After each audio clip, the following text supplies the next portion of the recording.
বর্তমানে হাম বা মিজলসের সংখ্যা বেড়ে যাচ্ছে এবং রংপুরে আমাদের এই প্রকোপটা চলে এসেছে। বর্তমানে আমাদের এখানে বয়স্ক কেউ হামের রোগী নাই, কিন্তু ইতিমধ্যে 2 জন বাচ্চা হাম ডিটেক্টেড হয়েছে। তো আমরা সেজন্য আইসোলেশন ওয়ার্ড তৈরি করেছি, যেখানে হামের জন্য আলাদা রুম করা হয়েছে। আর বাচ্চাদের জন্য আমাদের যে চাইল্ড ওয়ার্ডটা আছে তার কাছেই সন্নিকটে আমরা চাইল্ড আইসোলেশন ওয়ার্ড তৈরি করেছি।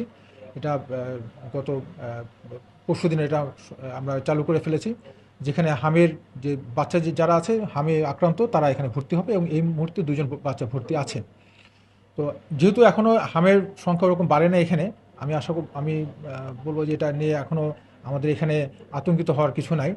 তবে যদি বাসায় কেউ এই ধরনের অত্যধিক জ্বর বা হামের প্রকোপ দেখা যায়, আমি বলবো সঙ্গে সঙ্গে যাতে রংপুর মেডিকেল হসপিটালে তাদের নিয়ে আসে এবং এখানে আমরা আশ্বস্ত করতে পারবো যে সঠিক চিকিৎসা তারা পাবে। হামের জন্য আমাদের বিশেষ টিম তৈরি করা হয়েছে, মেডিসিনে আছে এবং চাইল্ডে আছে। চাইল্ডে একজন প্রফেসরের আন্ডারে এই একটা টিম তৈরি করা আছে, যেখানে আমরা এই ধরনের রোগী শনাক্ত করার পরপরই ওই ওয়ার্ডে শিফট করা হচ্ছে এবং সেখানে এই টিমটি স্পেশালি কাজ করছে এবং আলাদাভাবে রেজিস্টার মেনটেন করে আলাদাভাবে ডেডিকেটেড নার্স থেকে এই ট্রিটমেন্ট আমরা তার ব্যবস্থা করছি এবং সেখানে আলাদাভাবে অক্সিজেনের সিস্টেম, অক্সিজেনের যাতে কোনো সমস্যা না হয় সেই ব্যবস্থা করা হয়ে গেছে।